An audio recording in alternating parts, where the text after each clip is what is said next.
माझा मितवा मालिकेच्या आजच्या भागामध्ये आपण पाहणार आहोत की इकडे आता मंजुळाला त्या गुंडांनी पकडलेलं असतं। त्याच वेळेला इकडे आता अर्णव जो आहे तो त्या गुंडांची धुलाई करत असतो।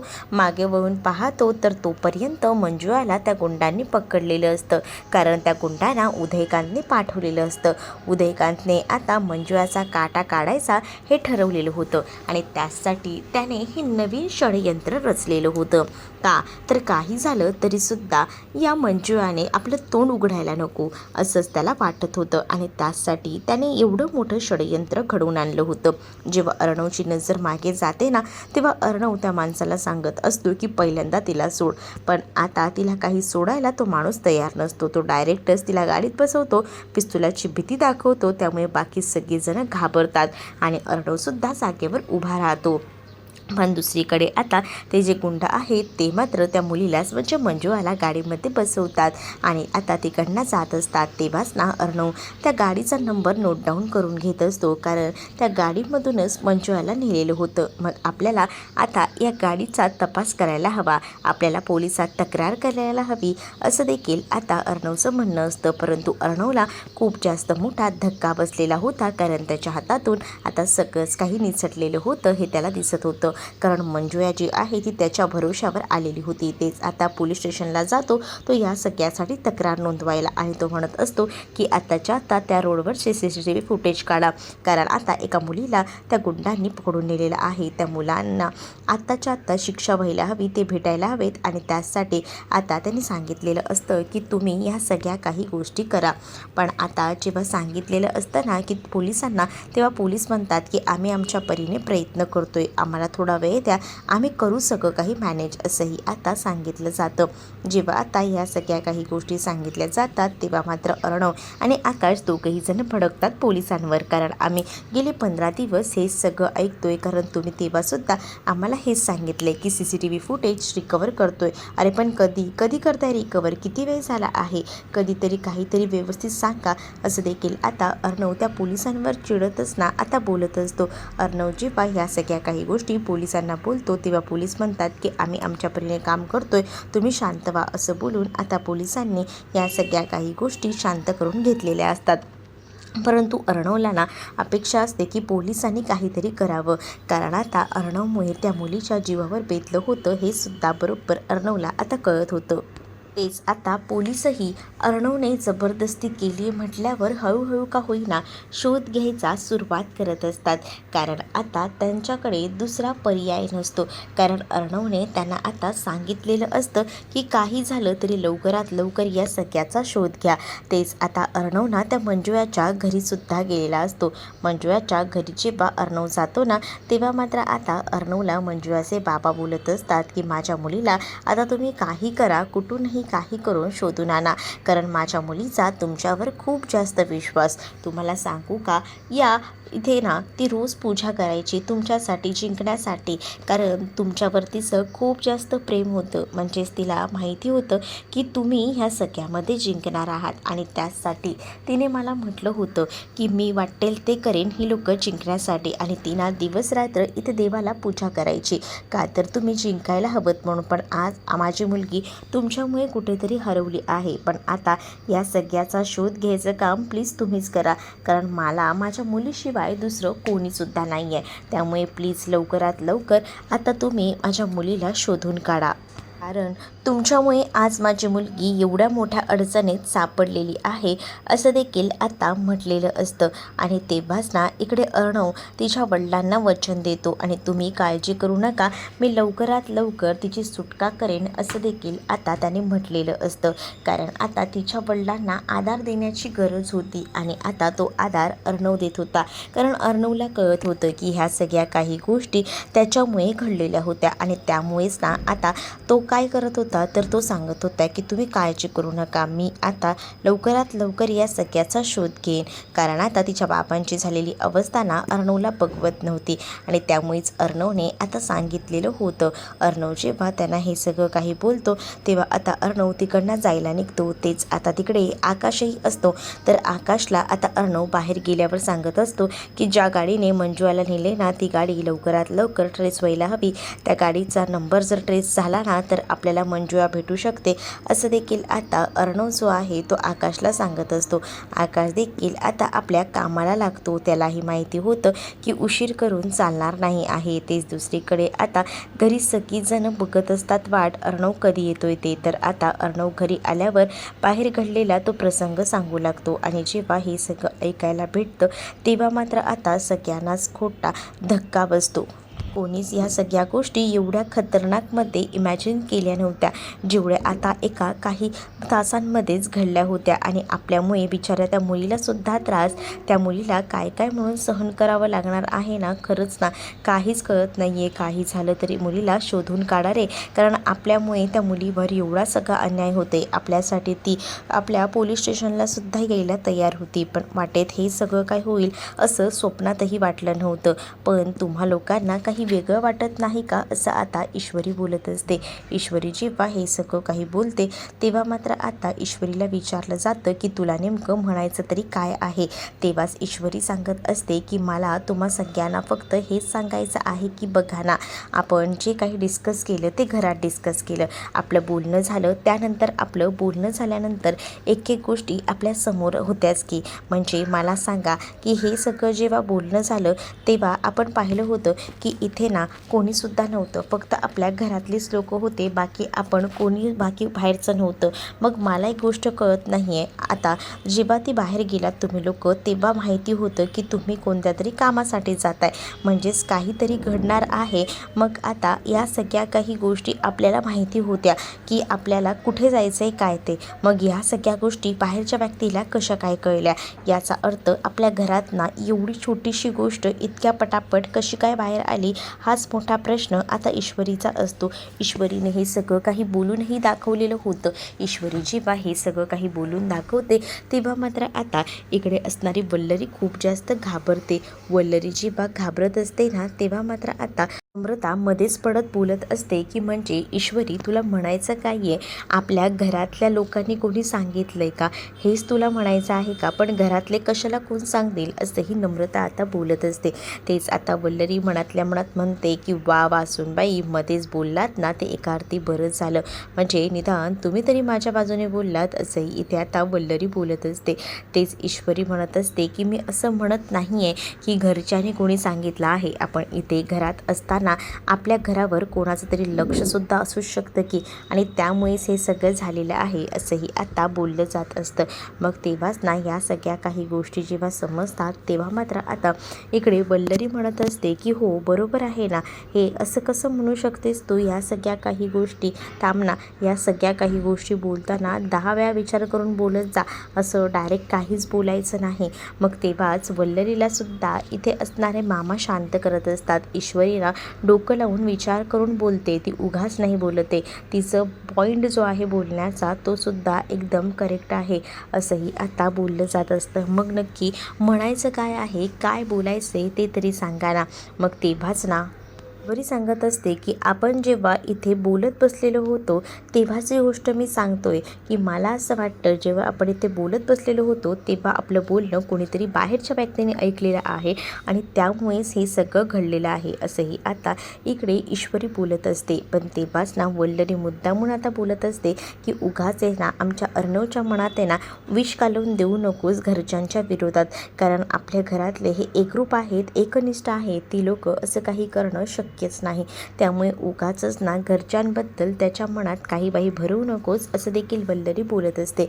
ईश्वरी म्हणत असते की मी काही चुकीचं बोलत नाही आहे, मी जे काही बोलते ते बरोबर बोलते, कारण मगाशी आपण जेव्हा बोलत होतो मंजुळासोबत तेव्हा फक्त आपण घरातले मेंबर्सच होतो, बाकी बाहेरचं कोणीसुद्धा नव्हतं. मग ही गोष्ट बाहेर पोचली कशी हा प्रश्न आहे ना, भले आपल्या घरातले कोणी नाही सांगितलं, पण ह्या सगळ्या गोष्टी बाहेर जाण्यामागचं कारण तरी काय आहे हे तरी आपल्याला कळायला हवंच की, असंही आता ईश्वरी बोलत असते.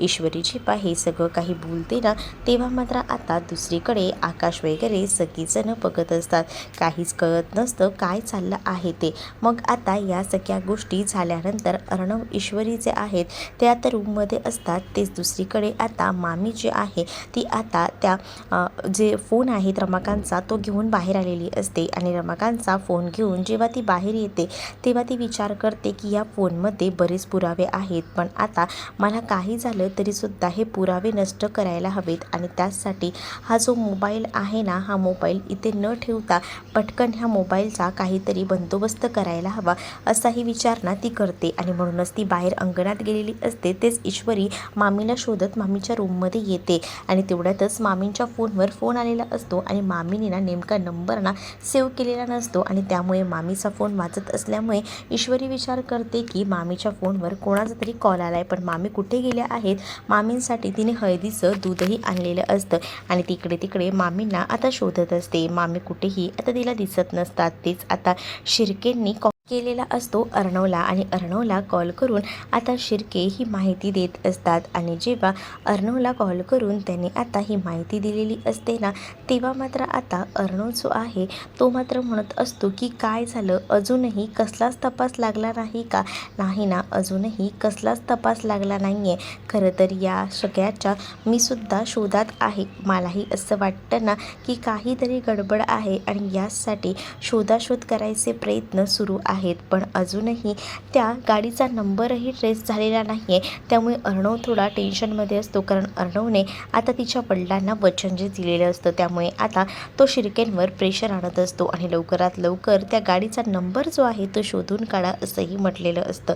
इकडे आता अर्णवचं डोकं बधीर झालेलं असतं, कळत नसतं की काय करावं ते. इकडे आता उदयकांत कंटिन्यू इथे फोन करत असतो वल्लरीला, पण वल्लरीचा फोन रूममध्ये असतो आणि वल्लरी बाहेर असते. का तर तिला रमाकांतच्या त्या फोनचा पूर्णपणे बंदोबस्त करायचा असतो यासाठी.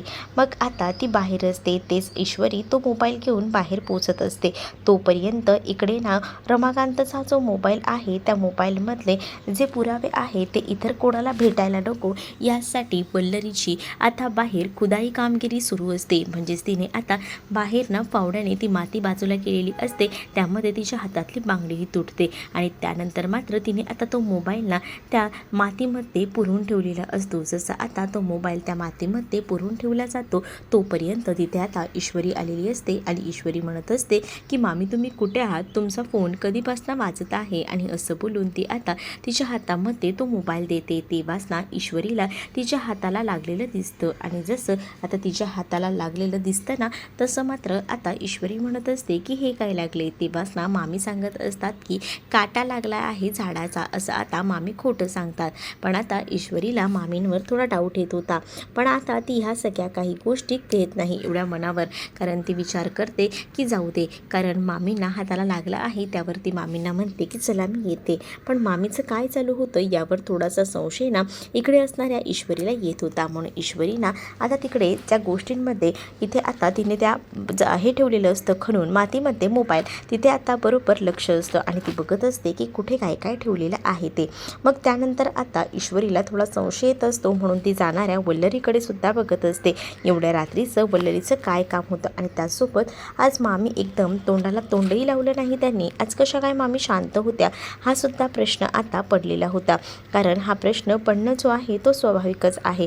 आणि त्यामुळेच ना आता इकडे आता अर्णव जेव्हा रूममध्ये झोपलेला असतो तेव्हाच ना अर्णवला आता ईश्वरी बघत असते. ईश्वरीला झोप लागत नसते.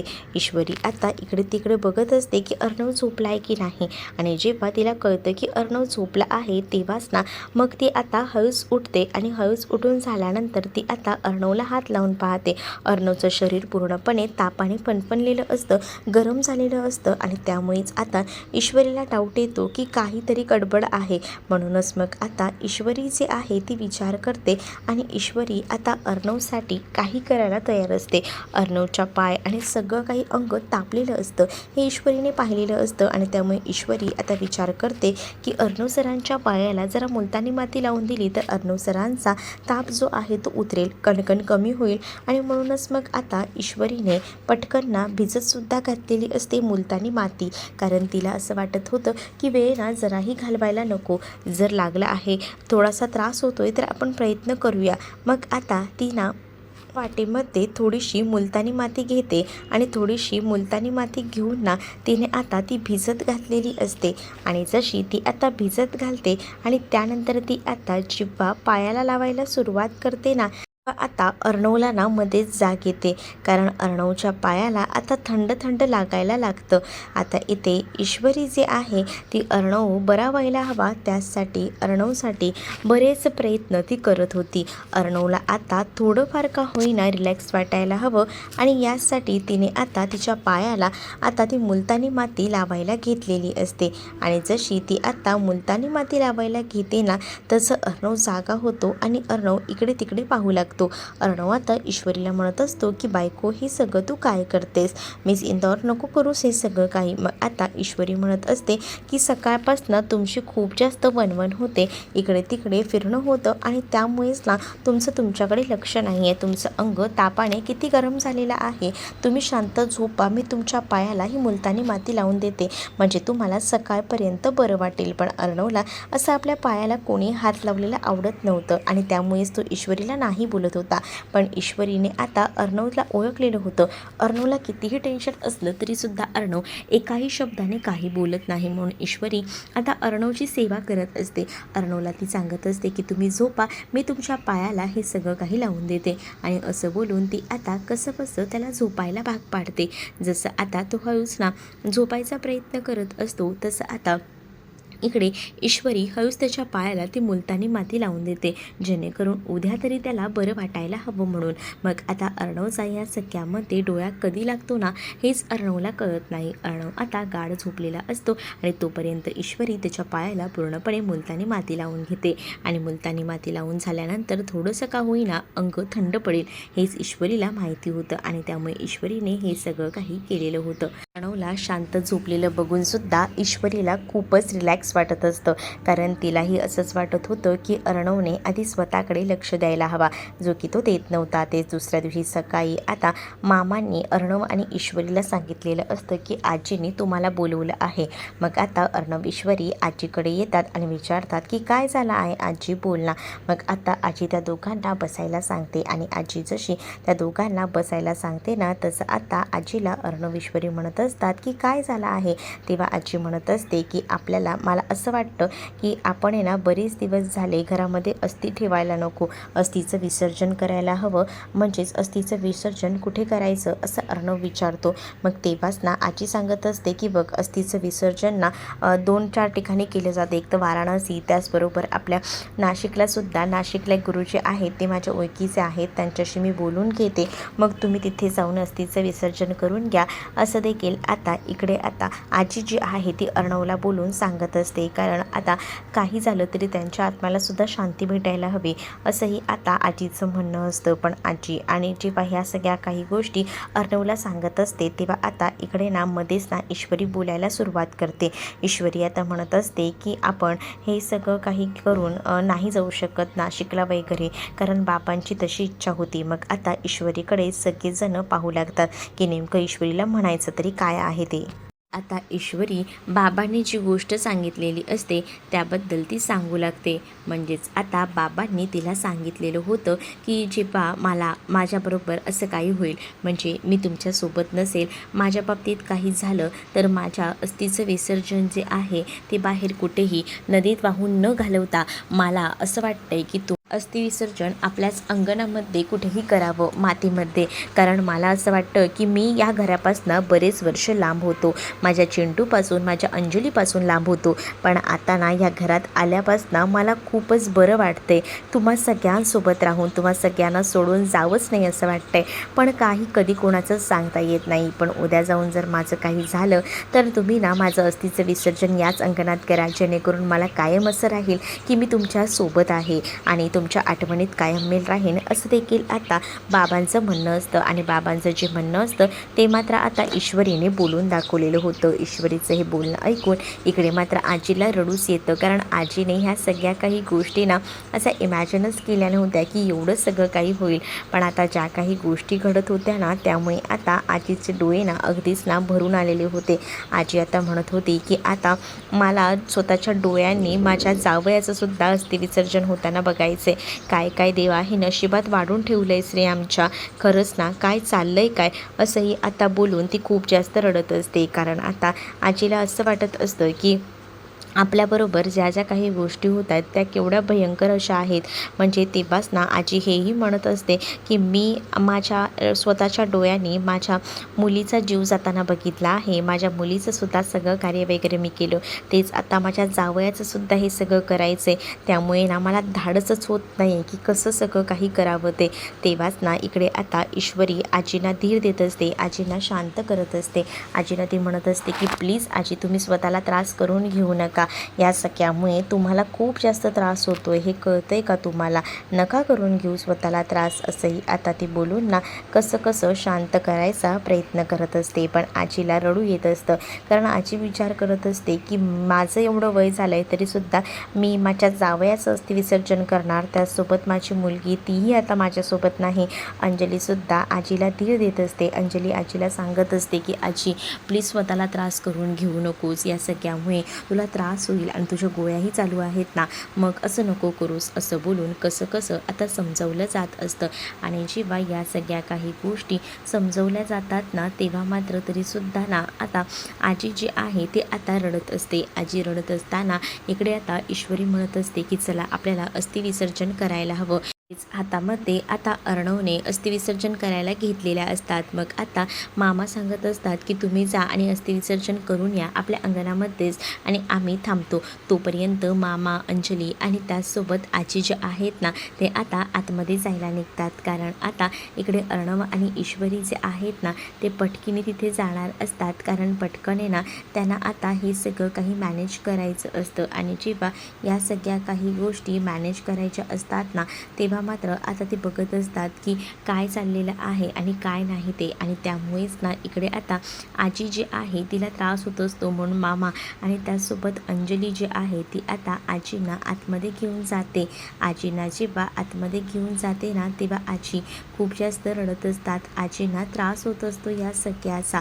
आता अर्णव ईश्वरीच पुढे जातात आणि अर्णव ईश्वरी जेव्हा आता पुढे जातात ना तेव्हा आता ह्याच्यामध्ये त्यांना ते विसर्जन करायचं असतं. आणि त्याचसाठी हळूहळू का होईना ते पुढे जातात. आणि मग आता ईश्वरी अर्णवला समजावत असते आणि सांगत असते की तुम्ही ना काळजी करू नका, फक्त बाबांचं अस्थिविसर्जन करताना ना एकदा आता बोला की सगळं काही चांगलं होऊ दे, सगळ्या काही गोष्टी नीट होऊ दे, बाबा मी तुम्हाला माफ केलं आहे, असं देखील बोला. मग आता ईश्वरीने अर्णवला एवढं सगळं सांगितलं आहे म्हटल्यावर आता अर्णवही शांत असतो. अर्णव म्हणत असतो की हो. आणि अर्णवला आधी ती माती बाजूला करायला घेतो आणि आता त्याला अस्थिविसर्जन करायचं असतं, म्हणून तो फावड्याने ती माती बाजूला करत असतो. मग तेच ईश्वरी म्हणत असते की 2 मिनटं थांबा, ते बघा ना तिथे काय आहे. मग अर्णव म्हणतो की कुठे काय. मग आता अर्णवला सुद्धा दिसतं की काहीतरी लागलेलं आहे. मग आता अर्णव आणि ईश्वरी हळूच का होईना आता बाहेर पडतात. आणि मग आता ते ना त्या ह्याच्यामध्ये एक मोबाईल सापडतो आणि तो मोबाईल बघून ईश्वरी आणि अर्णव चकित होतात. कारण आता तिथे मोबाईल कसा काय. मग आता अर्णव म्हणतो की हा तर मोबाईल दिसतोय. मग ईश्वरी तो मोबाईल नीट बघते, तेव्हा आता ईश्वरीला समजतं की हा मोबाईल तर बाबांचा आहे. मग आता ईश्वरीला अर्णव म्हणतो की बाबांचा मोबाईल इथे कसा काय, म्हणजे मला काही गोष्टी कळत नाही आहे. तेव्हाच ना इकडे आता जी ईश्वरी आहे ती म्हणत असते की बहुतेक ना बाबांचा हा मोबाईल इथे कोणीतरी मुद्दामून पुरून ठेवलेला आहे. पण बाबा तर डायरेक्टच तिथे आले होते, मग बाबांचा मोबाईल इथे कसा. तेव्हा ईश्वरी म्हणते की बहुतेक बाबा आधी घरी आले असतील आणि मग आपल्याला तिथे भेटायला आले असतील, असंही आता म्हटलं जात असतं. पण इथे अर्णव जो आहे त्याला टेन्शन येतं. मग ईश्वरी म्हणते की हा जो मोबाईल आहे तो कोणीतरी मुद्दामून गायब करण्याचा प्रयत्न केला आहे, पण आपण बघूया काय आहे नेमकं ते. आणि तेव्हाच ना इकडे आता अर्णव जो आहे तो अजून माती बाजूला करायचा प्रयत्न करतो. जसं आता अर्णव अजून बाजूला माती करतो ना तेव्हा ना तिथे एक छोटीशी बांगडीसुद्धा सापडते. आणि जेव्हा ती बांगडी हातात येते ना तेव्हा अर्णव म्हणत असतो की हे सगळं काय आहे. मग ईश्वरीच्या हातामध्ये ती बांगडी सापडते. ईश्वरीला जसं ती आता बांगडी भेटते ना तसं आता ईश्वरी विचार करते की हां, हेच ती बांगडी आहे. आणि ही तर काल मी आता मामीच्या हातातसुद्धा पाहिली होती. म्हणजे काल मामीला त्रास झाला होता, मामीसुद्धा काल इथेच उभी होती. मामीला त्रास झाल्यामुळे मामीच्या हाताला लागलेलं दिसलेलं होतं ईश्वरीला, त्यामुळे मामीला आता नक्कीच काहीतरी गडबड आहे हे सुद्धा ईश्वरीच्या लक्षात येतं. म्हणून ईश्वरीला ती बांगडी बघितल्याबरोबर लगेच क्लिक होतं की काहीतरी नुसतंच घडतं आहे, पण काय ते काही कळत नसतं. आणि तेव्हाच ना या सगळ्या काही गोष्टी घडत असतात. तेव्हा मात्र आता ईश्वरी ती बांगडी बघते आणि ती आता मामींना जाब विचारायचं ठरवते. ती मामींच्या रूममध्ये गेलेली असते आणि मग आता मामींकडे जाऊन म्हणत असते की मामी मलासुद्धा ना तुमच्यासारखी अशीच ना रिंग घ्यायची आहे. म्हणजे बघा ना बांगडी किती सुंदर आहे ओ तुमची. आणि असं बोलून ती आता तिच्या हातातली बांगडी मुद्दामून बघत असते आणि तिच्या हातात ना ती बांगडी काढून घ्यायचा प्रयत्नसुद्धा आता ती करत असते. पण त्याच वेळेला आता ईश्वरीने अशी उलटसुलट तपासणी केली बघितल्यावरच ना इकडे आता वल्लरीसुद्धा घाबरलेली असते. पण आता ईश्वरीला लगेचच ना संशय येऊ लागतो की हे सगळं काहीतरी मुद्दामून घडलं गेलेलं आहे. पण काय आहे काय नाही यामुळे ती आता थोडीशी टेन्शनमध्ये असते. पण आता ईश्वरी या सगळ्याचा सोक्षमोक्ष लावेल ही येणाऱ्या भागामध्येच आपल्याला पाहायला मिळेल. तुम्ही जर आपल्या चॅनलवर नवीन असाल तर चॅनलला नक्कीच सबस्क्राईब करा. चला तर मग भेटूया पुढच्या भागामध्ये. तोपर्यंत टाटा बाय. व्हिडिओ आवडला असेल तर व्हिडिओला लाईक करायला विसरू नका.